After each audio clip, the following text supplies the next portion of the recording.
I love the liveliness, the constant feeling of energy. Definitely the world class education. The diversity. Nah, the nightlife. I would say the people. For me, it's the stories. My name is Waja, and welcome to Toronto Story Archive.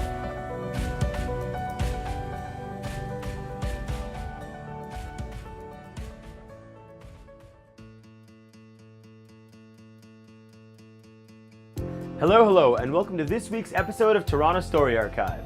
So, a number of years back, I'm traveling abroad with a friend of mine. I met up with him in Paris, and while he had been living there for about the last few months, I, on the other hand, had just arrived, with only a week in the city. Now, on the second or third night in, we decided to get a bunch of people together and go out on the town. Keep in mind, I had never been to Paris before, and only spoke enough French to say, I don't speak French. Meaning that as a conversationalist, I was just a shade better than absolutely useless. Luckily for me, our group was a good mix of English speakers and Francophones, which meant that at the very least I was capable of communicating with most of them without resorting to tourist sign language.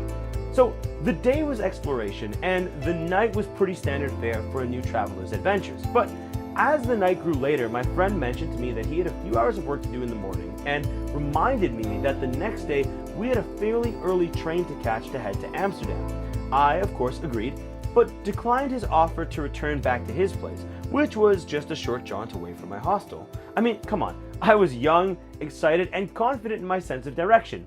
So we can pretty much guess how this went. So my friend leaves, and the night carries on. And by the time we were finished, in the wee hours of the morning, I was absolutely good and lost. It was a group of about 6 of us, and one of the guys mentions that he has an apartment not too far away from where we'd ended up. Exhausted and convincing myself that the city would be more navigable during the day, I and the rest of us agreed, and we made our way over to his spot. That night, I did my due diligence. I set an early alarm, convinced myself that 20% was more than enough battery, and fell asleep. The next day, I woke up, looked outside the window, and realized 2 things. 1, it was late. Way later in the day than I had intended. To no one's surprise, my phone had died in the night, which meant that I had no alarm and, worse, now needed to refer to my wristwatch, like a peasant. And what I saw wasn't promising. After a good minute pondering the Rubik's Cube that is analog timekeeping, I realized I only had an hour and a half left to make my train. The second problem, the city is not more navigable during the day. I had no idea where I was, so I went to wake up my fellow partygoers. Unfortunately, most of them had already left, and those that remained were still half asleep, their instructions vague and almost completely useless. So, I left the apartment. Negotiating the elevator itself took over 10 minutes alone. The elevator was one of those old school ones with the grate on the front that should have a bellhop of some kind. I got in, eventually, shoving the grate aside, and then it was another couple of minutes before I could convince it to go down. And once I got it to the ground, it was another few minutes before I could even negotiate my way out of the building. I say negotiate my way out of the building. What I really mean is eventually someone decided to come in, which opened the door up enough for me to get out. But okay, honestly, who sets up a building where there are only specific entry and exit points? That must be a fire hazard of some kind to be you're running outside, you get to this door, but oh, nope, you got to the wrong door. You cannot exit here. Honestly.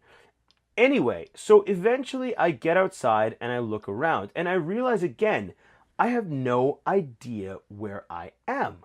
So I look around for people, but there's no one around. So eventually, I just choose a direction and start running. I'm telling you, I went full Gandalf on this. Gandalf in Moria, when he says, the air smells sweeter there, and just kind of takes off in a direction. For those of you who don't know who Gandalf is, he's played by Magneto from X-Men. So I take off in this direction. I'm making my way down the road with the theory in mind that if eventually I get to somewhere that looks familiar, at least I'll be closer to my hostel than I would have been if I just stayed exactly where I was. Eventually, I come upon a bus stop, and on the back of it, a map. Unfortunately, and super obviously, the map is in French, which I don't read. Moreover, I can't make heads or tails of where on the map I am, less so where on the map my hostel is, which perhaps says more about my skills as a cartographer than it does about the quality of the map itself. But luckily at this bus stop there were people, and some of these people were kind enough to muddle through my tourist sign language, drop a bit of English, and eventually guide me to where my hostel was. Eventually I did make it back. I did not take a shower. I threw everything haphazardly into my bag and made it to the station just on the cusp of my train departing. Now, this sounds tough, and it was, but being honest, this story is more one of adventure than hardship. Truthfully, I've led a fairly easy life. It's a shocking thing to admit, I know. Going online nowadays, I find that so many people and speakers and poets are so ready to admit and struggle to find those darkest elements of their life that they can showcase for the world as the identifying factor of who they are. So much so that it's almost surprising when someone just out and accepts that, honestly, their life has been pretty easy. But it's true, mine has been. I've been blessed with a family that, in spite of our differences, I can rely on to help when the chips are down. I cannot honestly tell myself that I've wanted for very much in my life, and I've been lucky to make that elusive connection and find the love that I have at this ripe young age of 26. But that's not the case for everyone. Sometimes adventure is something we choose, and sometimes it's something that's thrust upon us by circumstance. This week, I have the pleasure of chatting with Jonathan Andrews. Jonathan is a sales professional, the VP membership at CSI Pitchmasters Toastmasters Club, and a fellow at Venture for Canada. Coming at us from the downtown core, welcome, Jonathan. Hey, Mo. Happy to be here. Jonathan, how's it going today, man? I'm doing fantastic. I'm so excited to be on your podcast. I really admire a lot about you. I admire your public speaking skills. I admire your confidence. And the fact that you asked me to come out here is really exciting, and I hope to do half as well as the rest of your guests. Cheers, Jonathan. Much appreciated. I mean, man, you've been making waves in the public speaking world yourself. I'm really happy to have you here. And I'd like to start by asking you the one main question that we ask everyone on Toronto Story Archive, and that is, what is one thing you love about Toronto? I moved from a small town called Bradford, and it's near some other small towns, Newmarket and Aurora. And Bradford is, even though it's a small town, I lived out in the country, and one of my favorite things to do is to ride my bike. I get so much joy out of it. And the problem with living in Bradford was that my street was on an 80-kilometer road and was 45 minutes away from the middle of town. And what I love most about Toronto is everything that I want to go to is in perfect proximity from me riding my bike. And nobody's driving 80 kilometers an hour. And it seems that for bike riders, the drivers are extremely courteous. And I really love riding my bike. And Toronto's been amazing for that. That's so interesting to hear because, I mean, look, I'll level with you. I think if we went and asked the average, born and raised Torontonian cyclist, they would likely say, oh my God, drivers are the worst. I almost get hit by my bike, by a car yesterday. I was going this corner. They didn't see I was signaling, and in winter it gets worse. I mean, I can honestly say I am a person who has been guilty of opening the Uber door while the bike was coming and not recognizing it and getting the, curse words and middle fingers and saying like, oh, sorry. But, so it's a unique beauty here that as a cyclist, you prefer Toronto. I love it. I've never had a bad day on the road in Toronto, and knock on wood that it keeps happening that way. But sometimes I'm on my phone and I'm having conversations with friends. Sometimes I can listen to quiet music. Sometimes I can listen to your podcast. That's fantastic. I mean, I'll be honest with you, man. I have not yet been brave enough to actively risk cycling the streets of Toronto. I brought my bike over, and a couple of years back, I moved from my old apartment at Parkdale to my new one here in East York. And I mean, I put my bike down inside, and immediately just spiders erupted out of this thing because I'd never used it. I'd never been brave enough to use it on the roads. But no, that's really cool. So What was your hometown like? What was it like in your hometown versus here? I mean, the biking aside, having moved here to Toronto from a relatively small city myself, North Bay in my case, I found it to be a huge change of pace. I grew up in Newmarket, and then when I was about 11, moved over to Bradford, and they're very similar in size. Newmarket's a little bit bigger, but you're right. When I moved to Toronto, I was already 21, so I'd already grown up quite a bit. Just people are going hard, they're moving fast, everybody's busy, everybody's cramming into the subway, and I've never experienced that before. Everyone in Bradford seems to be moving a lot slower, and nobody's really doing anything super exciting. And when I moved to Toronto, if I wasn't going to say riding my bike was my favorite part, it was going to be the fact that the people that I meet are so ambitious and so hardworking. And that change in mentality is extremely evident in Toronto, and the first thing that I noticed when I got here. Yeah, I mean, mentality is important. So I've been to a few universities in my lifetime. I went to U of T first for chemical engineering, and then I went to Nipissing University in North Bay for business administration, and eventually moved from there into the Ted Rogers School of Management at Ryerson for business management. And I did find that I found that I had noticed the shift in mentality coming from North Bay to Toronto, noticed it to an even greater degree when I moved back. And then when I came back here again, it's just, I think it's almost because the opportunities that are available, and not just available, but within easy reach of every single person within, or almost every single person within the city, are almost so much greater here, so magnified. I agree 100%. I connect with a lot of entrepreneurs, a lot of people that are in their 40s, 50s, 60s. I connect with a lot of people that are in their 20s like me, and everybody, no matter what their age, no matter, it's funny, you went to school for chemical engineering and you also went to school for business and then for management. It doesn't matter their background. Everyone has something, some side project, some side hustle they're working on. And you're right, Toronto is where there's so much opportunity. There's so much going on. There's so many networking events. There's always something to do. And I feel like that attracts and brings in a lot of people with ambition and hard work ethic. And then that makes a huge difference. I mean, you must be a big believer in the quote unquote millennial side hustle. I mean, right now, you're 100%. A sales professional. You're the VP membership at CSI Pitchmasters, Toastmasters, and you're a fellow at Venture for Canada. I mean, I don't actually know what Venture for Canada is. What is that? That's a great question. I found out about Venture Canada about 1 year ago to this month in April. And I was going to school at Georgian College at the time, and I had some good buddies, and I did my best to surround myself with really ambitious people. And one of my friends, David Kantanka, who was going to Georgian at the time, was telling me about this incredible event that he went to and how there was 85 of the most hardworking, ambitious, intelligent graduates all across Canada together. And there was this huge day of selection and competition, and that what was happening is that they were going to choose out of 2,000 applicants, 60 people to become a cohort in the 2016 group of Venture for Canada. And it turns out David ended up being one of those.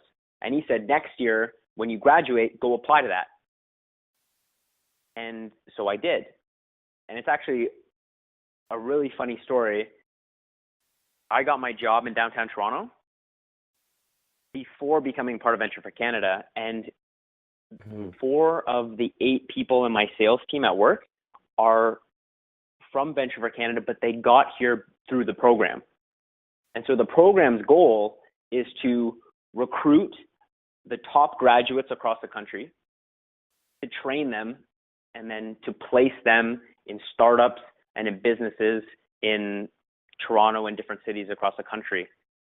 That's really cool. I mean, it's again, and it comes back to the fact that we both share this experience of being from a smaller city. It's harder almost to find those things when you're elsewhere. Whereas here, there's just, the accessibility is fantastic. I mean, there are so many of them that I haven't, this is unique to me. This is a unique concept to me, this Venture for Canada. So as a cohort, what do you do then? It's very straightforward. I've only been in the program now for about 3.5 months.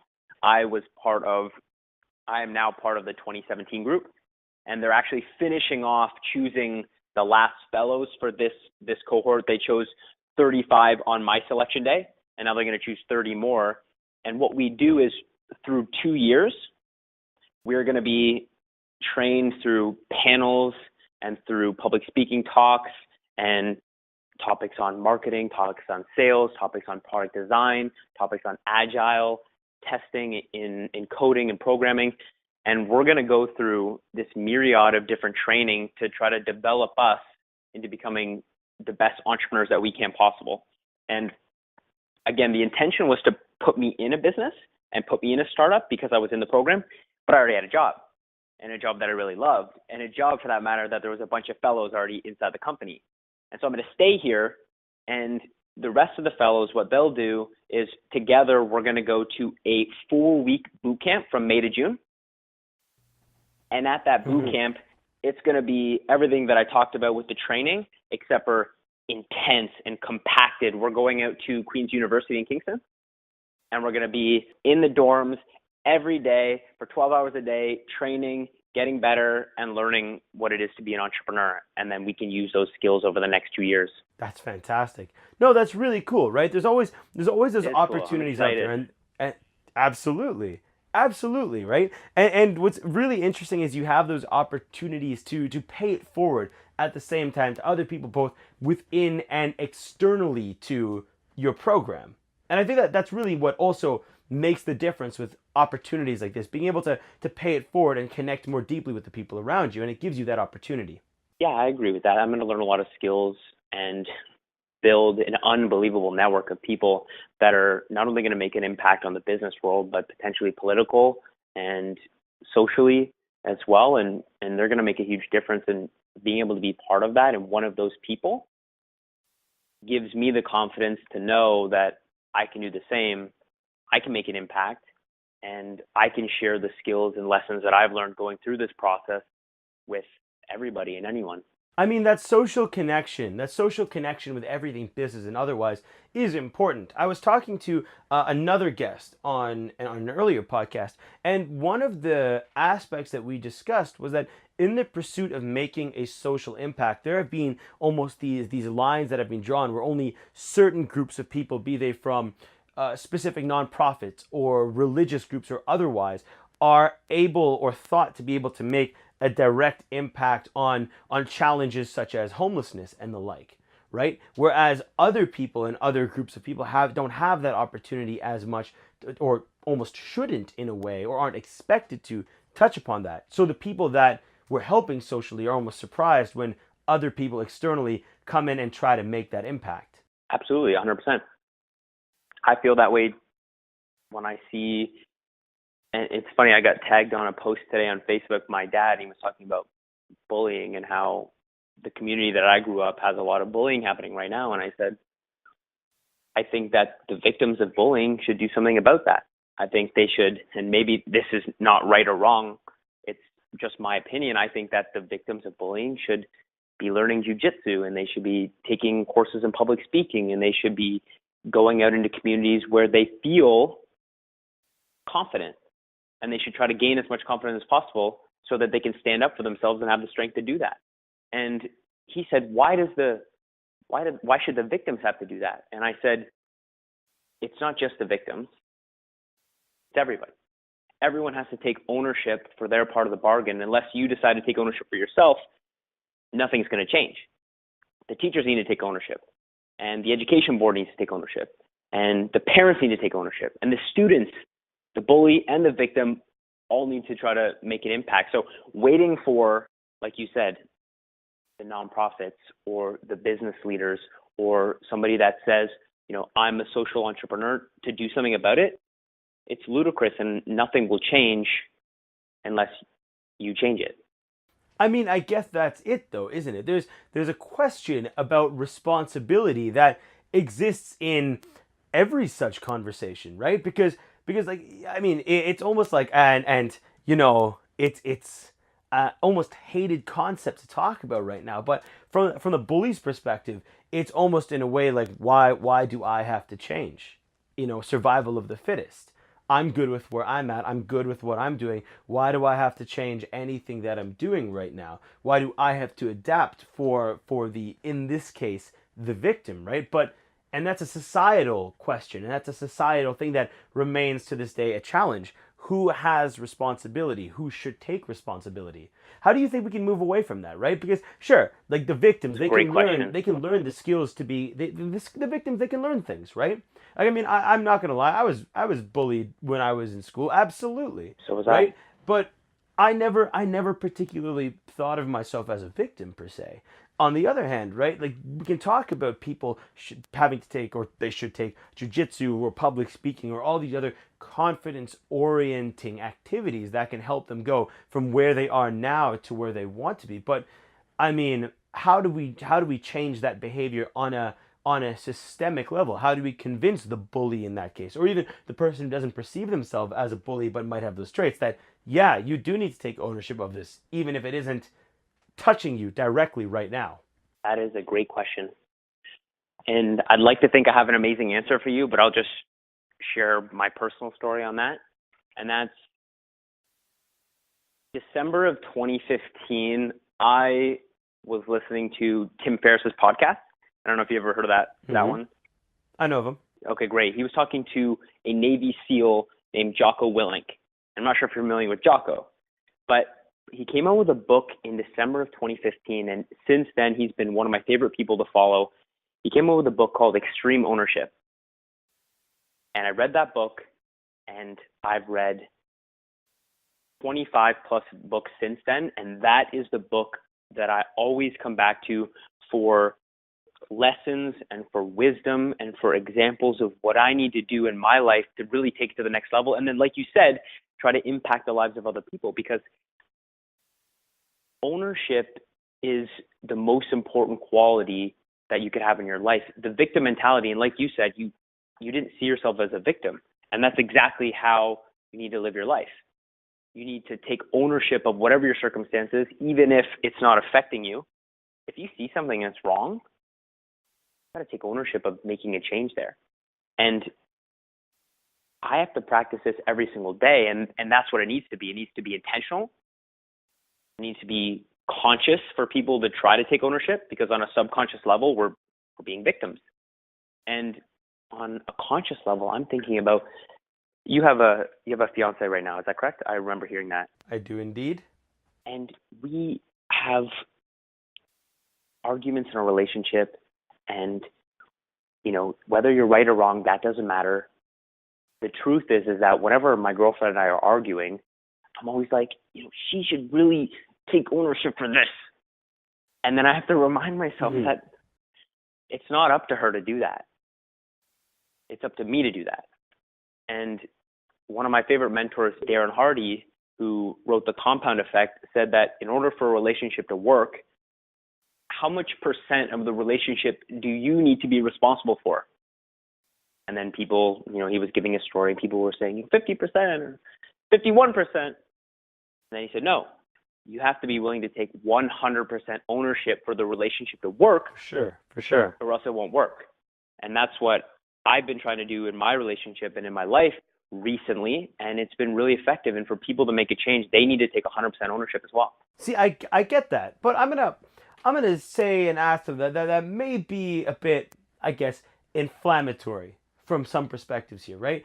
And that is, if we're trying to create a world where people take ownership for the things that they need to do and are done to them, right? Taking ownership for their part of that, do you not think that we're almost creating a counterproductive world to that? Because, I mean, it's been repeated time and time again that we are creating a new society of victims in the younger generation, where the victim mentality is the first mentality, and it's almost an alien mentality to not see ourselves as a victim of oppression of some kind from someone personally, or as a member of some socio-cultural group.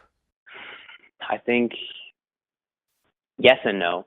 And the reason is because with social media, everyone's seeing everything, and everyone being obsessed with being politically correct.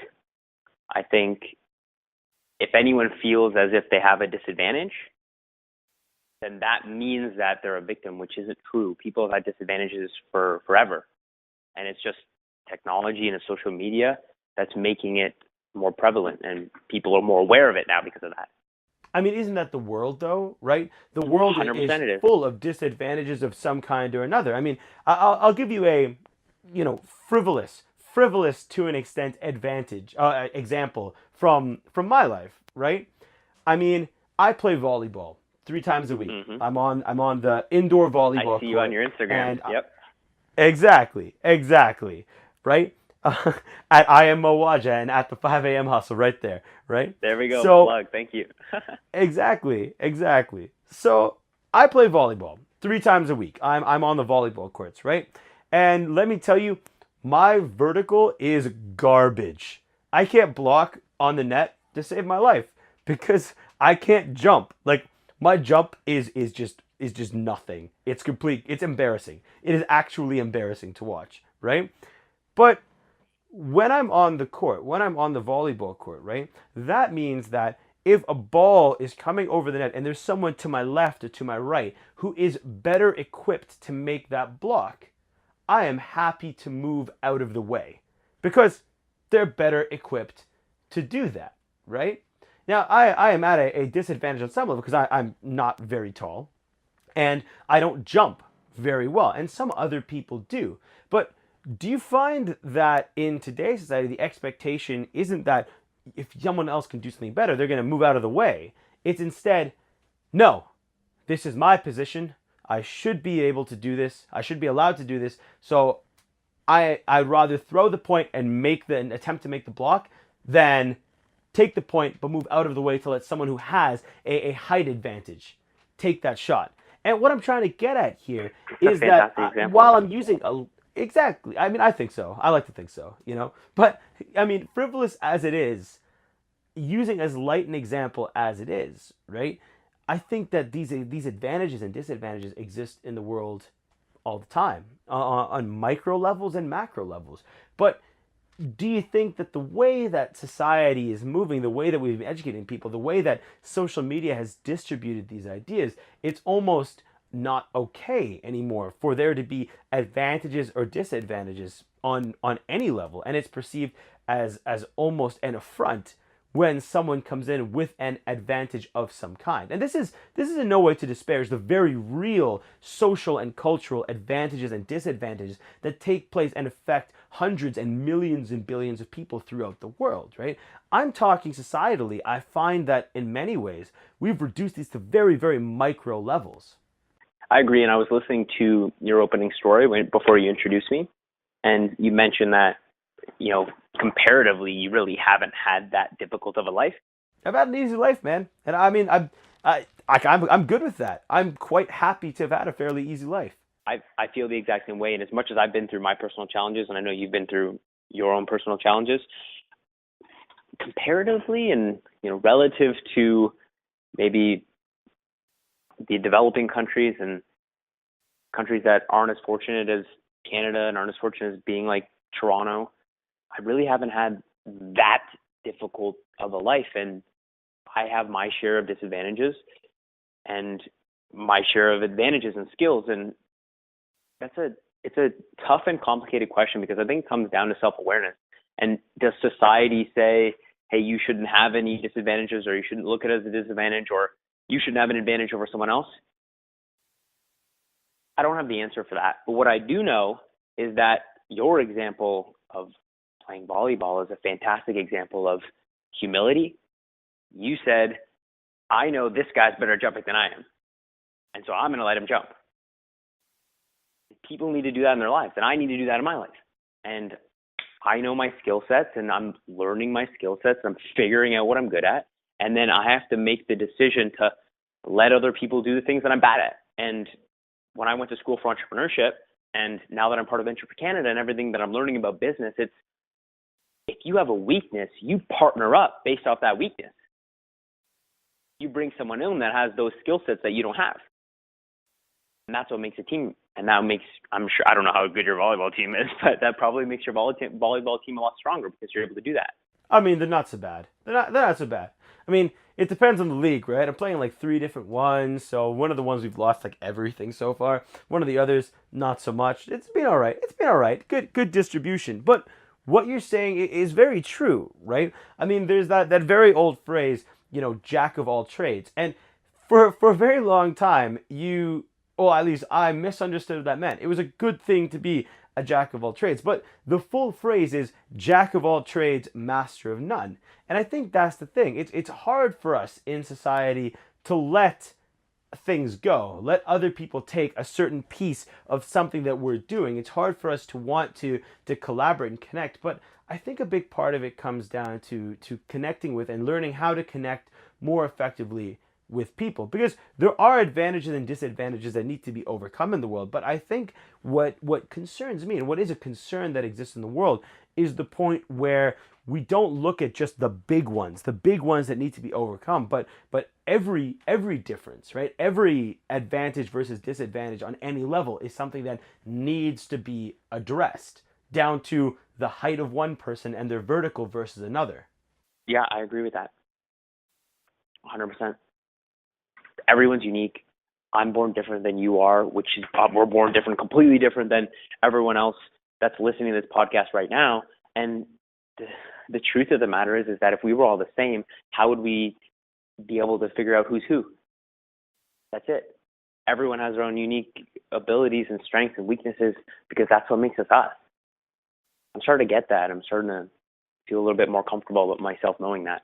Absolutely. In a very real way, it comes down to, again, our ability to connect with others. And that's obviously something that you have done well in your time, moving from your hometown all the way to Toronto, right? And it's those connections that really matter. So the first time I met you, I think was that at Speaker Slam, or was it at the Dynamo Challenge? The first time we met was at Dynamo. And then again, I met you at Speaker Slam as you were a judge, and I remember that being the second time. For sure. So how did you get there? What was your journey to go from, moving here, beginning to do the entrepreneur thing, to getting into the public speaking realm? When I came to Toronto, I was really fortunate. I got to move in with my nana, and you can imagine what that was like. I barely wanted to leave the house because the food was amazing. Every day I came home, there was a new meal or something else she was cooking up, and the smells were just exciting and invigorating. And I just wanted to be there. I wanted to spend time with my grandma. But 4 months had passed since I'd been in Toronto, and I really felt like I wasn't in Venture for Canada at the time, so I really felt like I needed to get out. I needed to network. Exactly what you said. I needed to connect with people. And because Toronto is such a happening place, it was really easy.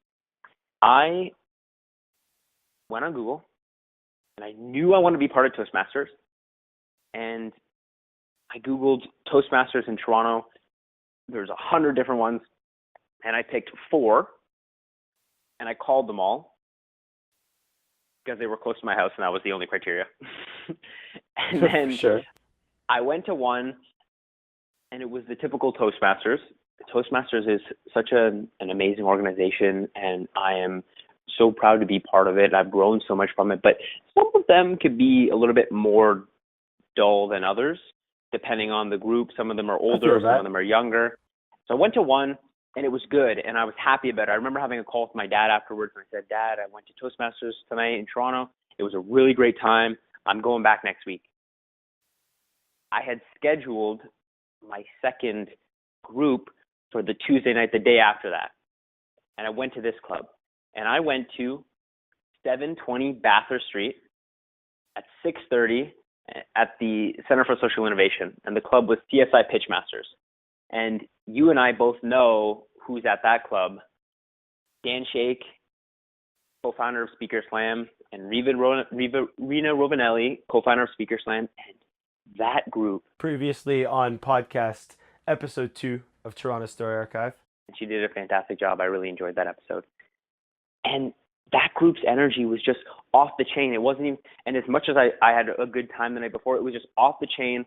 I loved it. I felt immediately connected.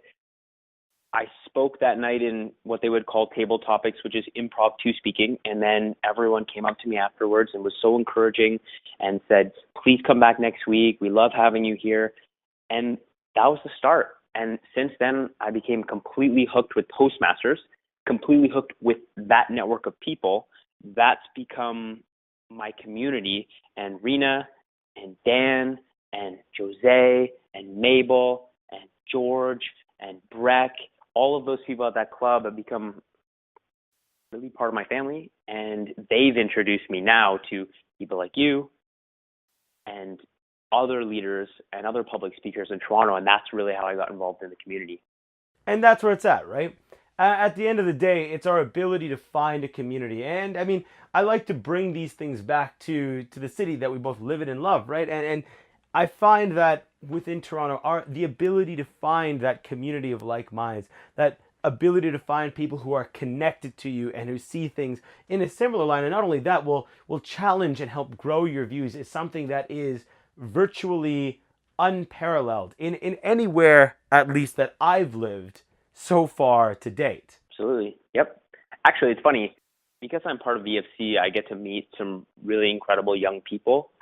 All of them in their 20s, all of them just graduated, all of them are just sharp and ambitious and hardworking and charismatic and amazing people to know. And I was telling you a little bit about what VFC does. I got to volunteer at Selection Day for my cohort, which was really exciting because I had just gone through Selection Day and then I got to volunteer at it. And at my fantastic Selection Day, I know it was really cool. I felt completely unprepared and that I wasn't qualified to do it, but I was like, hey, they invited me. I was like, go do my best. And so I went, and it was fun. Exactly, it was fun. And then it made me think about and just like Toronto and the connections. And we have one person in our office who's also in BFC. I met him at the office, and his name is Jonah. And I remember last Selection Day, so that was my group. The day was exactly how David described it. There were 85 of like the sharpest, like way more handsome than I was, and way more beautiful than I was, and way more intelligent than I was people. And if you wanna get humbled, go to Toronto and start networking with young professionals because they're just sharp. And at Selection Day, it was exactly what I expected, just like so many sharp people, and the competition was just vigorous, and I had my suit on, and I had my tie on, and I was really excited, and I felt that day that I was on fire. I was charismatic, and I was confident, and I was charming, and I networked, and I just destroyed all of the different competitions, and then it was over. I felt really good. And one thing that I hardly ever do is party or go out late at night. And Jonah and the rest of the people from work that were also part of VFC said, hey, come out tonight and, come connect with us, come have a good time. And I was like, you know what? And it went so well, I should do that. And so I did. And I remember leaving. Jonah and I were together. We were both wearing our suits. We both had an amazing day. And he brought me for Korean food before we went to the party. And we were just having a conversation. And one of the things that I really love about you, Mo, is that you've done so much traveling. You've had so many experiences. I love that you went to school for so many different things because you just are exposed to so many different ideas. And Jonah's the same guy. Jonah is, he knows like 12 languages, and he's been all around the world, and he's worked in different countries, and he's just such an interesting person. And we were together, and we were eating Korean food, and he was telling me about his travels. And I genuinely felt regret. Because I was 21, and I've been on one cruise, and I have the best parents in the world, but that's just not something that we ever did, and that's okay. But I just was like, man, this he's been all over the world. Like, he's been on so many adventures. I love that. And I remember feeling that way, and then we left, and we went to the party, and I was thinking about that. I had a beer, and it made me think about it more. It made me feel a little bit more regret. And now it's 2 a.m. And for those of you that are listening, know that at 2 a.m., the subway closes. Oh, for sure. I Absolutely. didn't know that. I didn't know that. And so I had just had an amazing day of connecting with so many people, and then I was kind of on this low because I was thinking about all this traveling. And then I left the house, and I was walking in the subway, and I got to the subway, and it was closed. And I was like, man, what am I going to do? And then I thought about Jonah again. Like, what would Jonah do? He would do something like really cool. And then I was like, well, maybe not. And I grabbed my phone. I went to get an Uber, and my phone was out of battery. Oh, I've been Now, there. I've been the there. subway's closed. Fortunately, I didn't have a train to catch, and there wasn't as much pressure. I had more time to think about what I was going to do. And you'd think I'd just walk back to the party and be like, hey, do you have a phone charger? Or, hey, can I sleep on your couch? But I just kept thinking about Jonah. I kept thinking about all the adventures he'd been on, and I was like, I'm going to do something I never do. I was at the bus stop, and I met a bunch of people as they were coming out of the bar. And when I met them, I was wearing my suit and tie, so they were like, why are you wearing a suit?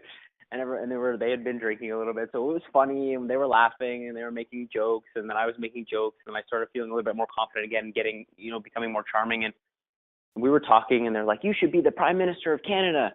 And I thought that was really funny, and I started playing that joke and just thinking, like, I can make this work. And they ended up calling a cab because the bus wasn't coming. And talk about Toronto and talk about connections.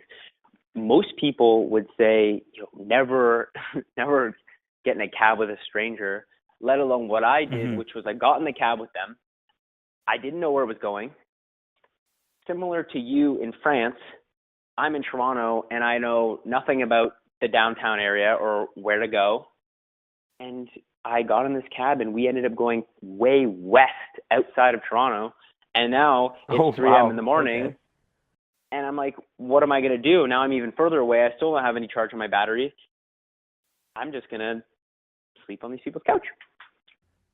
Yeah. And random people at 3 a.m. in the morning were hospitable enough to allow me to sleep on their couch, and I felt completely safe. I felt totally comfortable.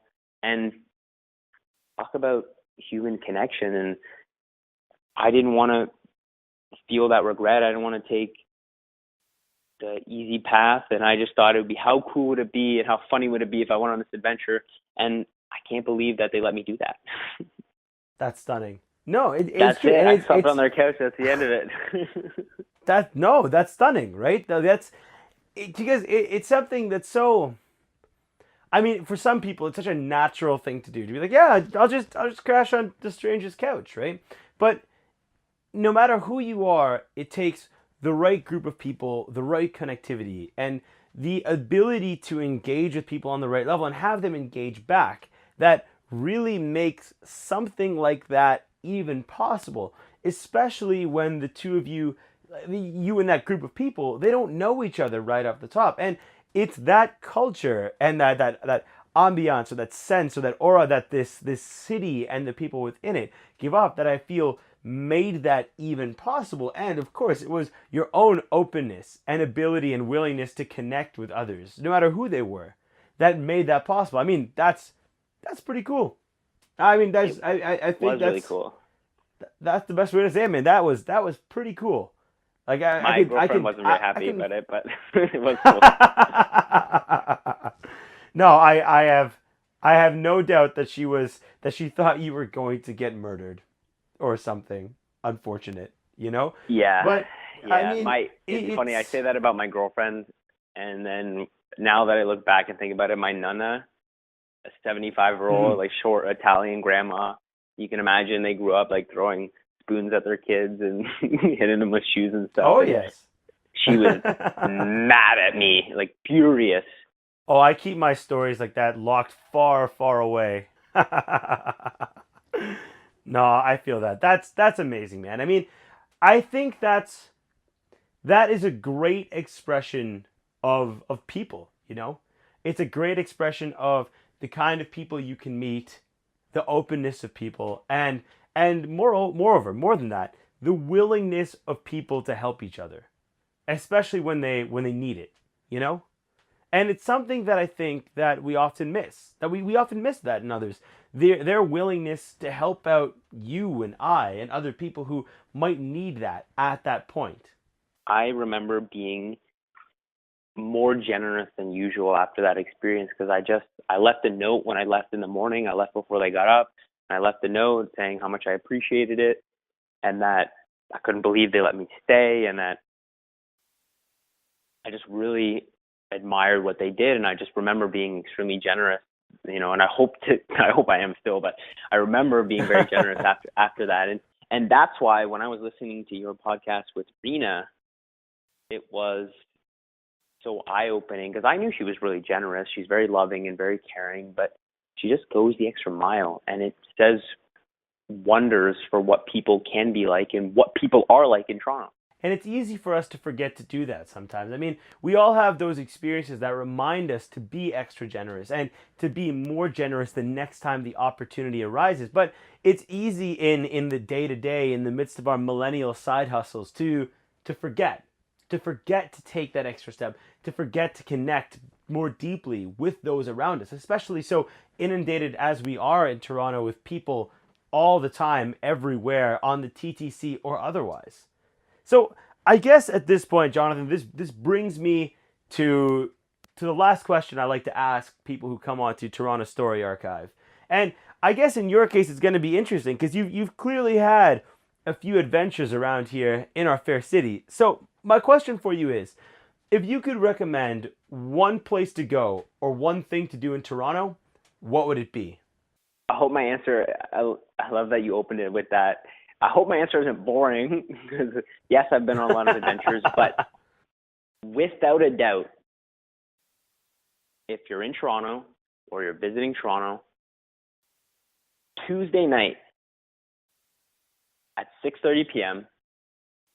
at 720 Bathurst Street, right off the TTC, right off the subway line, CSI Pitchmasters, my Toastmasters group, meets every single Tuesday, and I guarantee you, and I don't guarantee a lot of things, but I guarantee you, Mo, if you're available on a Tuesday night, or if anyone listening, you need to come to my Toastmasters group because the energy is off the chain, and you will never forget the experience and the night that you had with our club on a Tuesday night. All right, Jonathan, I will make you a deal. Right now, I'm playing in a pre-spring volleyball league on Tuesday nights. As soon as this league ends, the next Tuesday, I will take you up on that offer, and I will come meet up with you at CSI Pitchmasters. All right, I would appreciate that. I got all your social media, so I'm going to hold you accountable to that. Oh yeah, just Instagram at me, man. It's all good. And I bet you Rena's listening to this too, so she'll be telling you to come too. Oh, I have no doubt. I still owe Rena at least a couple of appearances at Speaker Slam as well. So we'll definitely take that. But yeah, thank you so much, Jonathan, for joining us on Toronto Story Archive. Man, it has been an absolute pleasure having you. I love this, and you're doing an amazing job, and you're sharing some great stories. So I'm very humbled to be part of it, and I hope the listeners enjoy. Cheers. And that's a wrap for this week's episode of Toronto Story Archive. Each episode, we bring on guests from Toronto to tell us a story, any story, about their life in the city. Our commitment is to not sell, pitch, or bore you. Our goal is to amuse, excite, and, at the end of the day, entertain you with stories told by the many voices Toronto has to offer. If you have a story to share, shoot me an email to submissions@torontostoryarchive.com. My name is Mo Waja, and thank you. Thank you for tuning in to Toronto Story Archive.